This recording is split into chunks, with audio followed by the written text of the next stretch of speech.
Hello, so we'll look at some forces today, some pushes and pulls. And the equipment you'll need are some lollipop sticks, some clean ones. I think you need about 4 for this investigation.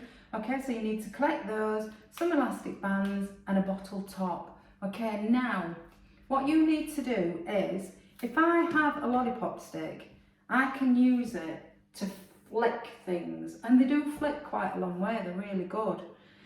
So I'm pulling it back and it's pushing an object forward.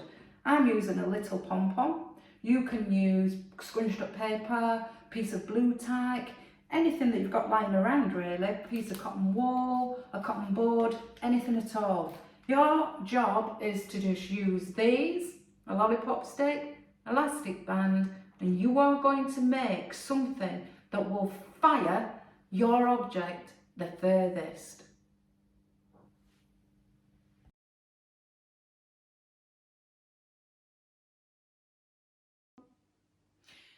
So what I've made is this, and this will act as a force multiplier. So I've got 2 lollipop sticks and I've fastened them together, look, with some elastic at that end and elastic at that end. You have to really stretch the elastic band so it's really tight.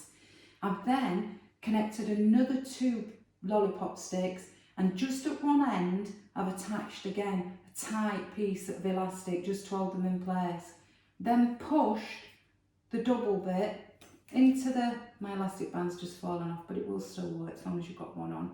I've pushed it right as far up as I can to where the joint is there. This is held in position just with blue tack, but you can glue it on if you want to, or you could make a hole and put some wire or a paper fastener through there. I've loaded it with my ammunition, which happens to be a little pom-pom, and let's see if this acts as a force multiplier. So I'll pull it back in the same way as I did the lollipop stick, and it will push my ammunition forward. So if we do it on a surface like this, it works better, if you can see that. Right, let's give it a whirl. Ooh, didn't even see where that went, did you? Okay, your challenge is to build this, or whatever you've built. If you've built a better one, go for it. I want to see, with the people at home, who can make their ammunition fly the furthest. How will you measure that? You'll need a ruler or a tape. You need to record it on a table of results. Person's name, how far their ammunition flew. Who can make it go the furthest? Then, who can make it go the least difference? Now actually that's a big challenge. To use this, to pull it back, to release it, but it only moves a small distance. Who can change the direction just using pushes and pulls and your force multiplier? Who can make it fly to the left, who can make it fly to the right? Find out who's the best force player in your family.